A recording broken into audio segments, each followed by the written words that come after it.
your spouse in your family. How do we do that?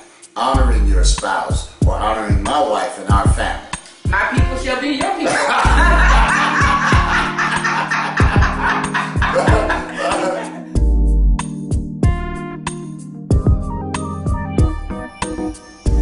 Welcome to We Honor Marriage Word of the Week, week number 4. I'm Yvonne Amos, my husband George Amos. We're here to bring you the Word of the Week. The Word of the Week for week 4 is marriage held in honor in family. But before we go to week 4, we're going to recap on week 1. Week 1, we talked about honoring your marriage and faith.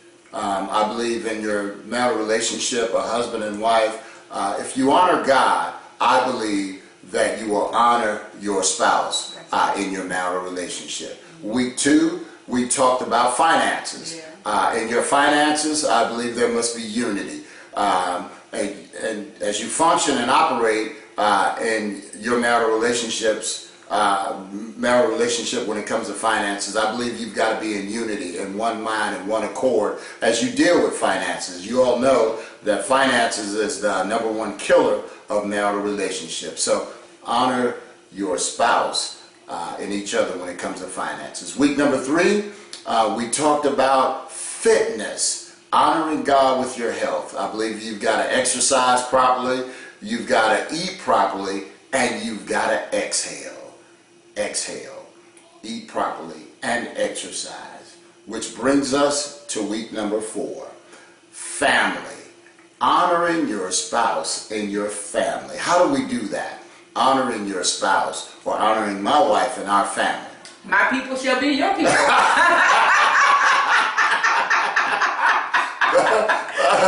They get to come inside our home and see, because this has been an ongoing joke from my wife and I. So let me explain that to you. My people shall be your people. And I got that from the book of Esther, where she said, my people shall be your people.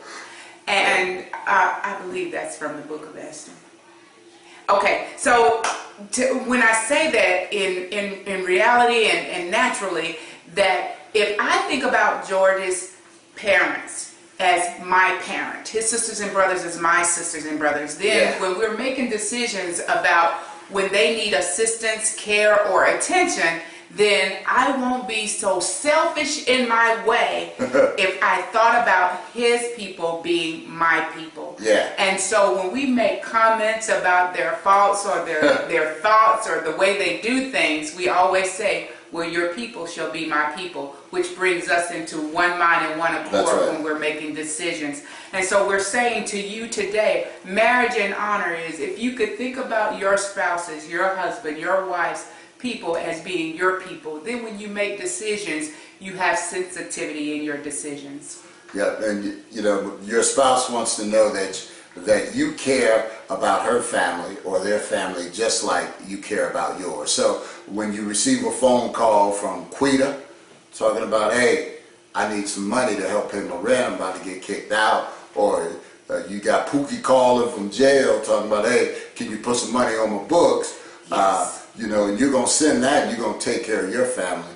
Why don't you have the same zeal for your spouse's family as well, and let her know that you're concerned and you care. So when mama comes and stay and live in your house, have the same zeal and love for her just like you do for your parents or your family also. And it makes agreement when you can agree. It just makes it that much better and more peaceful. So that's all that we have time for. All of our time is gone. We've certainly enjoyed you this month in this series of Marriage Held in Honor.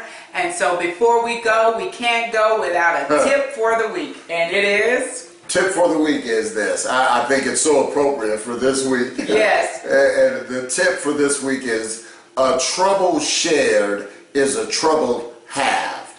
A trouble shared is trouble halved. That's all that we have time for. We'd like for you to follow us on Twitter at We Honor Marriage, like us on Facebook at We Honor Marriage, and visit us at wehonormarriage.org.